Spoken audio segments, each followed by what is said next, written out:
Balik lagi bareng Guru Uncu KFY di sini.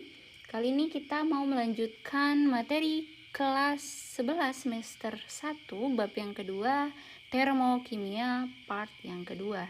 Nah, di part yang kedua ini kita mau bahas bagaimana cara menghitung delta H gitu ya, atau perubahan entalpi. Cara menghitung delta H yang pertama adalah dengan cara kalorimetri. Oke, di sini sudah ada gambar dari kalorimeter boom ya. Nah, kalorimeter boom ini kurang lebih ilustrasi dari gambarnya seperti ini ya. Nah, di sini ada termometer. Kemudian ada sumber dari arus listrik ya. Nah, ada juga gas oksigennya. Kemudian di dalam sini, di dalam cawan ini ada sampelnya gitu ya, yang disebut sistemnya di situ, atau berupa padatan bisa gitu ya, zat sampel. Nah, kemudian ini sampai di atas ini ada air. Lalu kalau ini adalah seperti kincirnya gitu ya. Nah, ilustrasinya mungkin kurang lebih di sini dimasukkan sampel dengan gas oksigen, lalu diberi sumber listrik sehingga terjadilah pembakaran gitu ya. Pembakaran dari zat tersebut. Nah, zat yang dibakar itu pasti akan melepaskan kalor keluar sini. Gitu ya. Akan terjadi pelepasan kalor. Nah, sehingga sebelumnya termometer ini tentu suhunya ada suhu awal dan suhu setelah kalor dilepas dari sistemnya. Ada suhu akhir. Seperti itu. Sehingga terjadi perubahan suhu. Perubahan suhu pada air. Nah, lebih tepatnya adalah kenaikan suhu pada air ya. Terjadi kenaikan suhu. Asas Black ya, dimana Q yang dilepas oleh sistem ya, dilepas itu sama dengan Q yang diterima. Gitu ya. Q dilepas ini adalah sistemnya. Q dari sistem atau reaksi kimianya. Nah, Q yang menerimanya itu adalah lingkungan ya. Oke. Nah, dari sini Q yang melepas itu kita bisa dapat dengan cara mol dikali perubahan entalpinya akan sama dengan lingkungannya. Di sini bisa C atau kapasitas kalorimeter dikali perubahan suhunya. Oke, ini adalah rumus.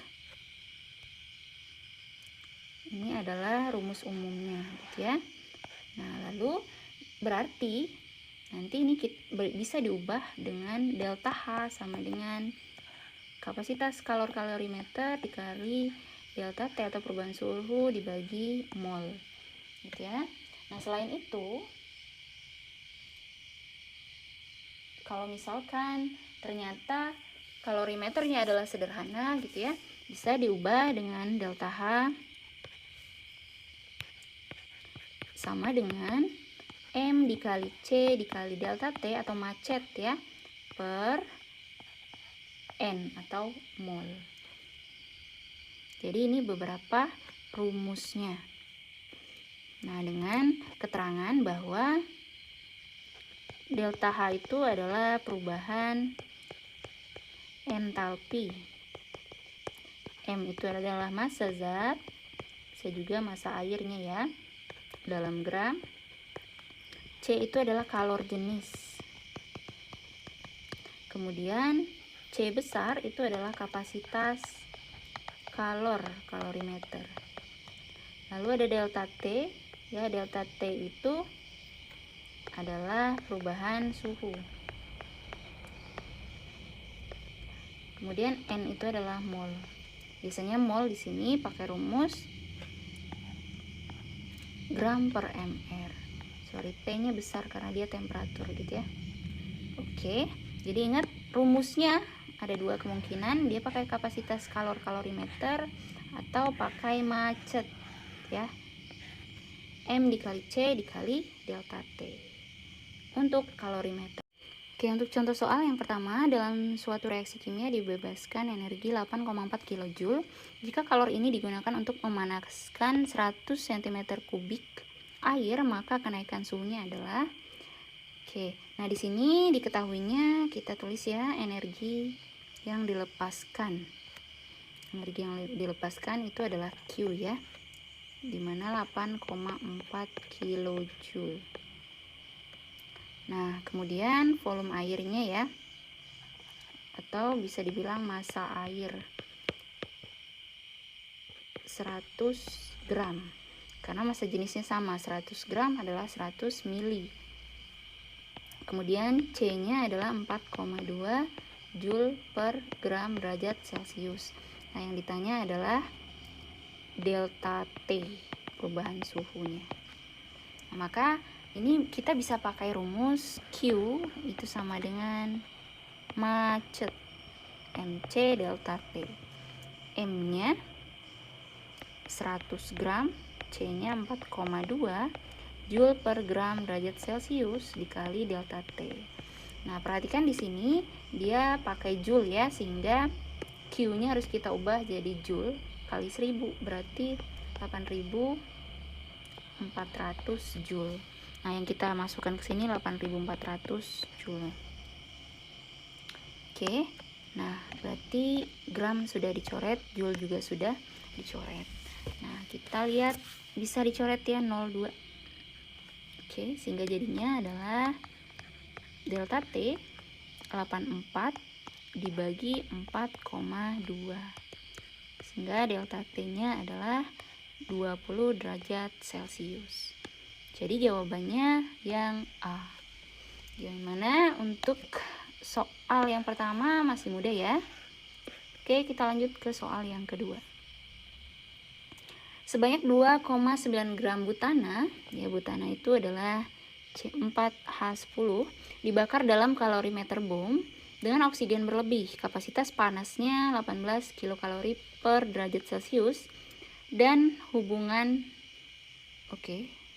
dan suhunya, maksudnya suhunya berubah dari 30 derajat Celcius menjadi 32 derajat Celcius. Maka entalpi pembakaran dari butana adalah ya, berarti yang ditanya adalah delta Hc, combustionnya. Oke. Nah, kita coba visualisasi ya, bahwa di sini sistemnya yang menjadi sistem itu adalah si gas butana gitu ya. Oke, jadi di sini ada butana, kemudian ada juga gas oksigen sebagai sistemnya.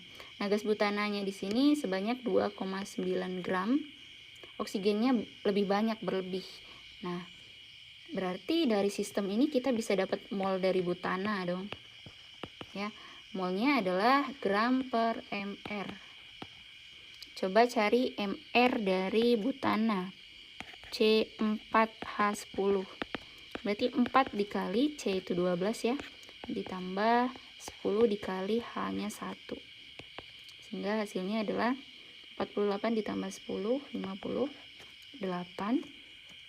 Maka bisa kita cari 2,9 dibagi 58. Ini seperti 1/20 ya. Nah, berarti 0,05 mol.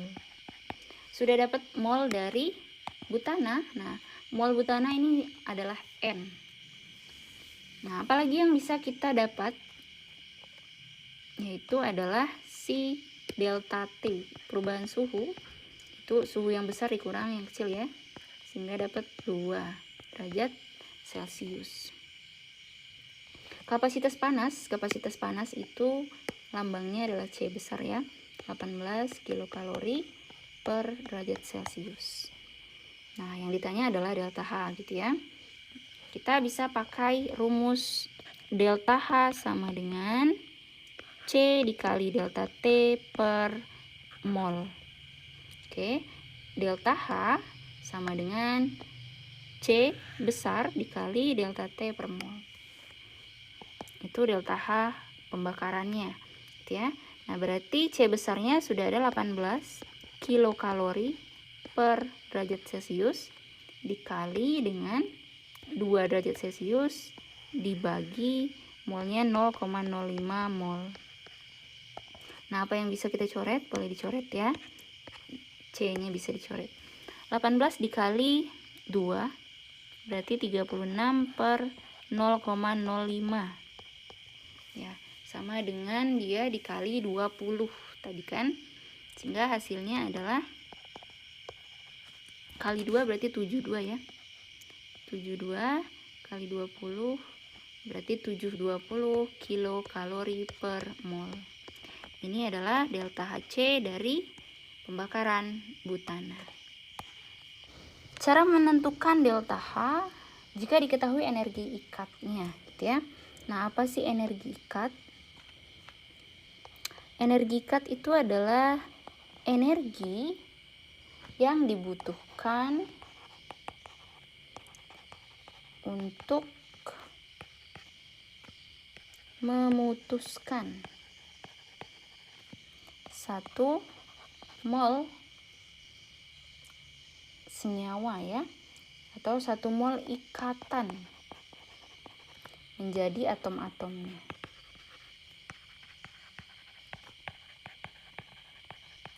Nah, bagaimana rumusnya mencari delta H apabila diketahui energi ikat?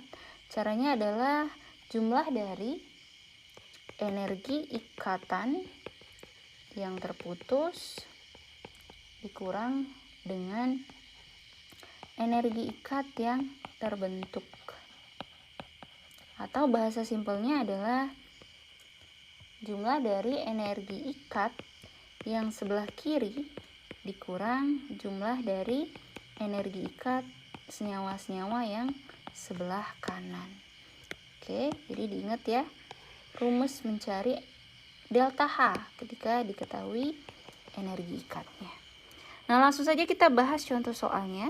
Jika energi ikatan rata-rata sekian, besarnya perubahan entalpi pada adisi etena itu adalah C2H4, nah, ditambah HCl menjadi C2H3Cl adalah, oke, kalau seperti ini, ya perhatikan terlebih dahulu reaksinya. Katanya ada C2H4 ditambah HCl ya, menjadi C2H3Cl. Nah, untuk seperti ini agar kamu tahu ikatannya ada berapa, maka bisa kamu urai ya, bisa kita urai menjadi seperti ini. Nah, kita perjelas ikatan demi ikatannya, tambah H stripnya, oke, menjadi C, kemudian H, oke, harusnya ini 5, maaf, oke, H 5 dan Cl, seperti itu ya. Nah, cara mencari delta H-nya tinggal kita hitung jumlah C, H-nya, C rangkap 2, C-nya gitu ya. Oke, energi ikat yang sebelah kiri. Sebelah kiri yang mana? Kiri tanda panah dengan kanan tanda panah. CH-nya ada berapa sebelah kiri? 1, 2, 3, 4. Berarti kita bisa tulis 4C strip H. Ditambah gitu ya, karena jumlah katanya sigma, maka kita tambah C strip C ditambah H strip Cl, itu sebelah kiri. Baru kita kurang sebelah kanannya ada siapa? CH-nya ada berapa? 1, 2, 3, 4, 5. Ada 5, berarti 5 dikali C strip H ya. Kemudian ditambah C strip C ditambah C strip Cl. Nah, sebenarnya bisa kita persingkat gitu ya. Cara cepatnya adalah perhatikan di sini ada 4CH. Kalau dikurang 5CH berarti sisa 1CH lagi. Itu baru kita masukkan angkanya. Atau boleh juga kamu langsung hitung di sini, CH-nya ada 4 gitu ya. Di sini juga kita putuskan 4. Jadi tidak kita masukkan dalam hitungan karena toh sama, di kiri 4, di kanan 4. Baru kemudian kita masukkan angkanya. C strip C, rangkap 2C ya. 611 ditambah H strip CL 431. Baru kemudian dikurang C strip H 414. Lalu C strip C 347 ditambah C strip CL 331. Oke. Sehingga jadinya ini 2 4 ya, 10 42 dikurang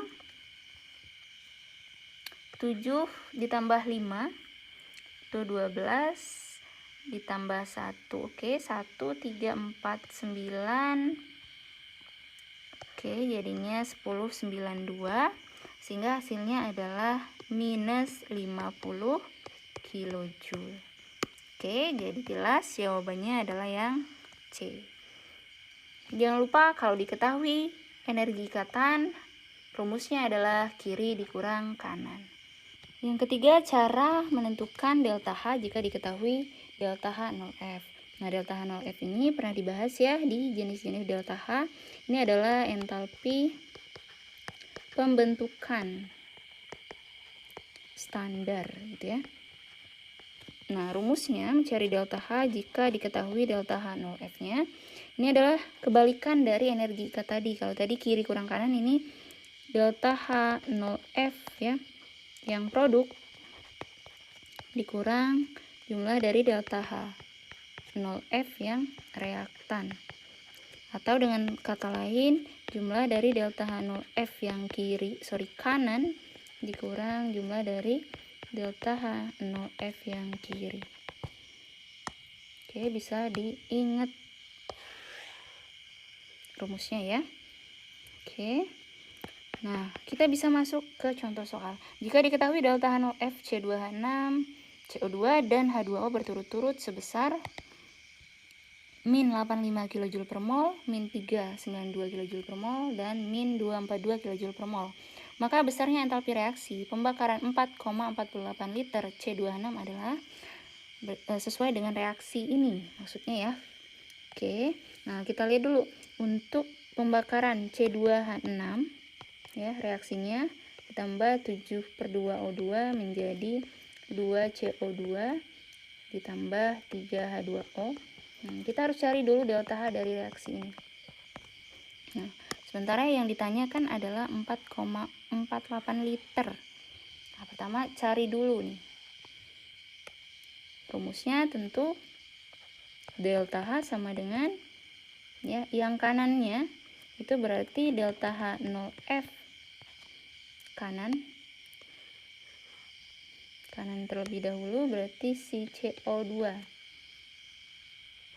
ada berapa? Ada 2 gitu ya, berarti dikali 2 nantinya, ditambah dikali 2 aja, tambah 3 dikali delta H 0F H2O, baru kemudian bisa dikurang yang sebelah kiri delta H 0F C2H6. Nah, untuk O2 ini tidak punya delta H 0F ya, karena dia bukan senyawa. Oke, kalau begitu langsung kita cari saja delta H-nya. Masukkan angka dari CO2, 2 dikali delta HFCO2 itu adalah min 394 ditambah 3 dikali untuk H2O itu sebesar min 242 ya. Baru dikurang delta F-nya C2H6 itu adalah min 85. Oke, bisa didapat 8, 81, 7 ya, minus. Lalu ini juga minus 6. Oke, 7, 2, 6. Plus 85. Oke, bisa berarti jadinya ini ketemu ini jadinya 703 ya. Sehingga hasilnya nanti adalah 92 kemudian 4. Ya, 1492 masih dalam keadaan minus, karena ini juga minus ya. Jadi hasilnya adalah min 1429 kilojoule. Nah, ini untuk berapa mol sih ya? Ini untuk koefisien 1 di sini. Berarti untuk 1 mol. Nah, yang ditanyakan di sini adalah 4,48 liter gitu ya. Nah, berarti di sini kita bisa dapat molnya dong.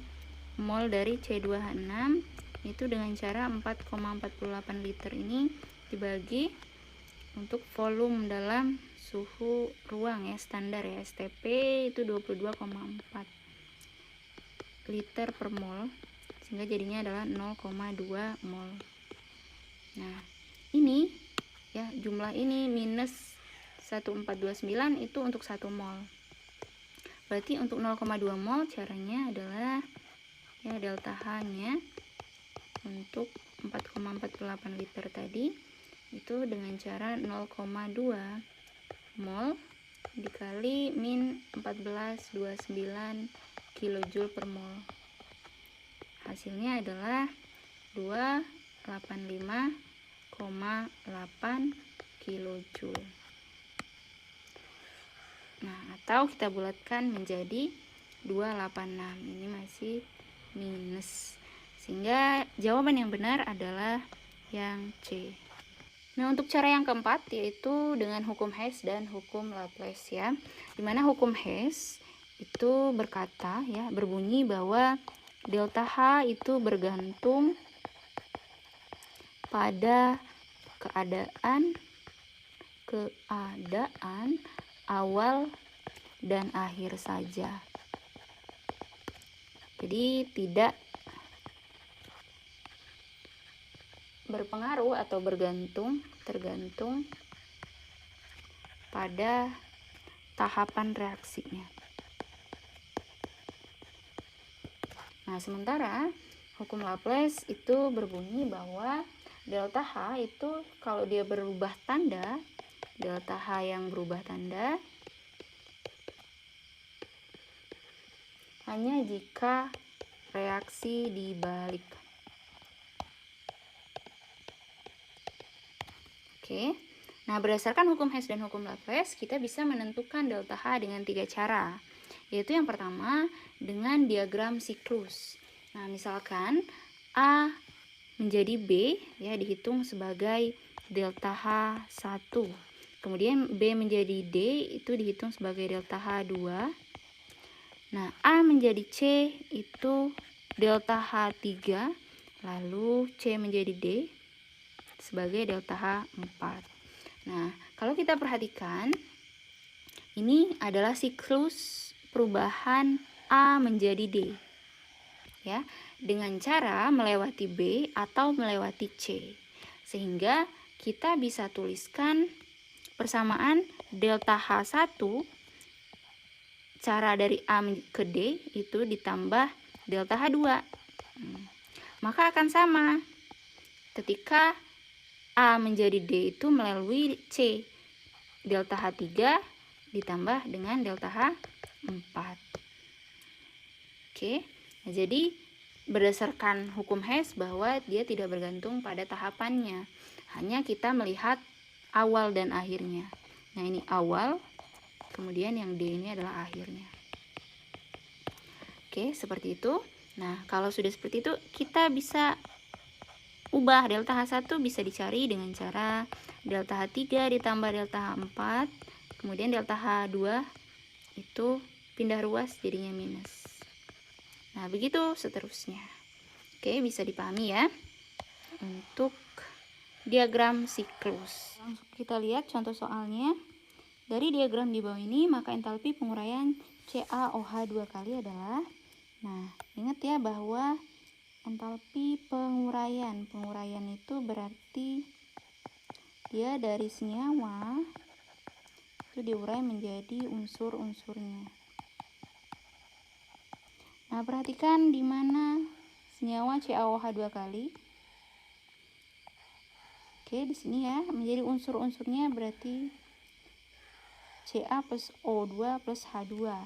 Nah, berarti kita akan buat ini keadaan awal dan ini keadaan akhirnya. Nah, sehingga yang kita akan hitung itu adalah delta H4. Ya, kita akan cari delta H4 itu apa ditambah apa atau apa dikurang apa. Nah, kita bisa balik ya menjadi seperti ini. Tanda panahnya dibalik sehingga tandanya juga adalah minus delta H3. Nah, kemudian kalau kita balik ini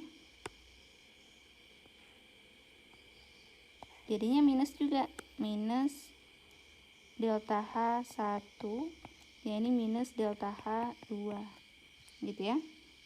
Jadi kalau seperti ini sudah bisa kita tentukan bahwa delta H4 itu akan sama dengan minus delta H3 minus delta H2 minus delta H1. Oke, maka jawabannya yang benar adalah yang C. Oke, bisa dipahami? Maka kita harus buat nih, karena dia pengennya awalnya adalah CaOH2, kemudian akhirnya adalah Ca ditambah O2 ditambah H2.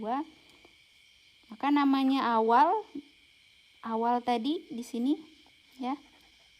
Tanda panahnya harus menjauhi semua. Nah, maka kita buat menjauhi kan. Jadi delta H3-nya dibalik jadi minus. Kalau keadaan akhir gimana? Tanda panah harus ke arah dia semua. Ini ada diagram tingkat energi ya, atau diagram energi. Di sini contohnya ada entalpi, kemudian senyawa A itu bisa berubah menjadi C dengan cara langsung delta H3. Nah, bisa juga melalui B dulu, diputus ya delta H1, kemudian B berubah menjadi C, jadinya delta H2. Nah, tidak peduli bagaimana tahapannya ya, kata hukum Hess, bahwa keadaan awal dan akhir itu yang penting. Jadi kita bisa lihat di sini delta H3 itu bisa didapat dengan menjumlahkan delta H1 ditambah dengan delta H2. Seperti itu ya. Atau kita bisa balik, delta H1 bisa didapat dari delta H3 dikurang delta H2. Bisa juga delta H2 itu didapat dari delta H3 dikurang delta H1. Nah, mudah ya. Jadi tidak melihat bagaimana tahapannya, yang penting keadaan awal dengan akhirnya. Oke, kita lihat contoh sehari. Perhatikan diagram energi berikut. Ada C ditambah O2. Dia bisa berubah menjadi CO2 dengan delta H1. Bisa juga dengan cara delta H1 lalu delta H3. Nah, sama kayak kamu berjalan 5 meter, bisa jadi 2 meter dulu ditambah 3 meter, bisa langsung 5 meter. Begitu ya. Nah, jadi ini bisa didapat delta H3-nya caranya gimana? Nah, ingat dari atas ke bawah ini yang tidak terputus delta H1 itu sama kok jumlahnya dengan delta H2 ditambah delta H3. Begitu. Sehingga kalau kita lihat delta H1-nya min 94 sama dengan delta H2-nya min 26 ditambah delta H3-nya X. Jadinya X itu berapa? Ya, ini berarti pindah ruas, jadinya positif 26 ya, dikurang 94. Jadi X itu masih min 68 kilokalori. Oke, bisa dipahami ya? Cukup mudah ya? Oke, kalau begitu kita lanjut ke yang ketiga. Ada data lengkap gitu ya. Nah, di data lengkap ini kita mau bolak-balik sini. Kalau misalkan suatu reaksi dibalik, maka yang terjadi delta H-nya adalah berubah tanda. Nah, kalau misalkan reaksinya dikali X, maka delta H juga akan dikali X. Misal dikali 2, berarti delta H-nya juga kita kalikan 2. Gitu ya. Nah, kalau misalkan reaksinya dijumlahkan nanti, maka yang terjadi delta H itu, yang beberapa delta H juga kita jumlahkan.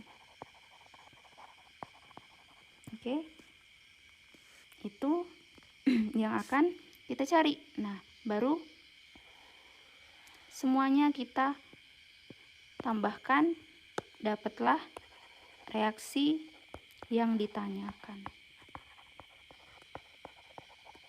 Oke, langsung saja ke contoh soalnya.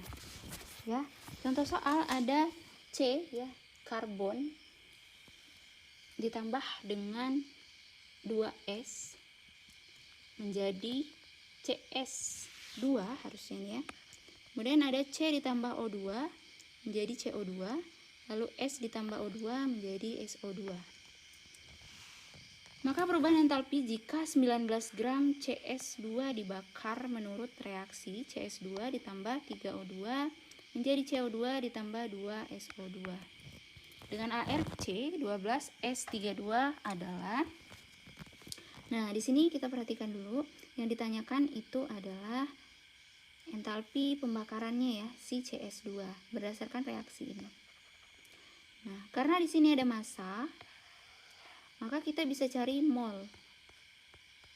Molnya adalah gram dibagi mr. Gramnya 19, mr dari CS2. C 12 ya. S2 berarti 2 dikali 32. Jadinya adalah 64, sehingga totalnya adalah 76. Ya, 19 dibagi 76 itu dapat molnya. Nah, setelah itu kita ini sama seperti 1/4 ya, 0,25. Nah, kemudian kita akan mencari bagaimana kita menemukan CS2. CS2 harus sebelah kiri gitu ya. Nah, kita perhatikan di reaksi yang pertama, CS2 nya sebelah kanan, maka reaksi ini harus kita balik. Oke, sudah kita tulis CS2 menjadi C ditambah 2S. Delta H-nya kalau dibalik menjadi berubah tanda, min 21 kilokalori per mol. Lalu kita butuh apa lagi? Kita butuh CO2 sebelah kanan. Ada CO2? Oke, reaksi yang kedua ini tetap ditulis ulang ya, C plus O2 menjadi CO2 dengan delta H min 94 kilokalori per mol. Nah, lalu kita butuh lagi si 2SO2. Di reaksi yang ketiga hanya 1, maka kita butuh dikali 2.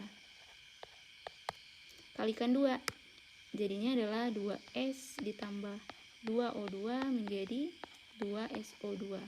Delta H-nya tetap minus, dikali 2, 142 kilokalori per mol. Nah, baru bisa kita jumlahkan. Coba kita jumlahkan hasilnya. Ya, yang berseberangan dan sama itu bisa kita coret. C, 2S gitu ya. Nah, lalu kita totalkan CS2 ditambah O2-nya ada 3, berarti 3O2 menjadi CO2 ditambah 2SO2. Delta H-nya kita jumlahkan juga ya. Jadinya adalah minus, belakangnya 7, kemudian jadinya 5 dan 2. Minus 257 kilokalori per mol. Ya. Nah, ini untuk per mol. Per mol itu berarti untuk 1 mol. Nah, sementara ini hanya untuk 19/76. Ini hanya 1/4-nya, berarti ini 1/4 mol.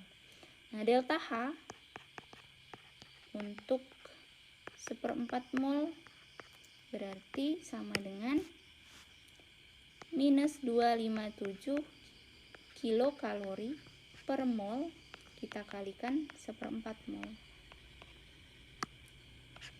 Oke, hasilnya ujungnya harus di bawah 5 ya. Jadinya adalah 64 kilokalori. Ya, hasilnya adalah yang B. Oke, boleh dipahami, jangan di skip ya. Kalau di skip karena ini tahapan, ini bisa jadi kamu tidak mengerti. Oke, sudah selesai untuk materi mencari atau menentukan delta H dengan beberapa cara. Ya, terima kasih sudah menyimak sampai selesai, dan untuk tidak skip-skipan ya, itu berarti kamu mau untuk mengerti gitu ya. Jangan lupa dicatat. Dan terima kasih. Wassalamualaikum warahmatullahi wabarakatuh.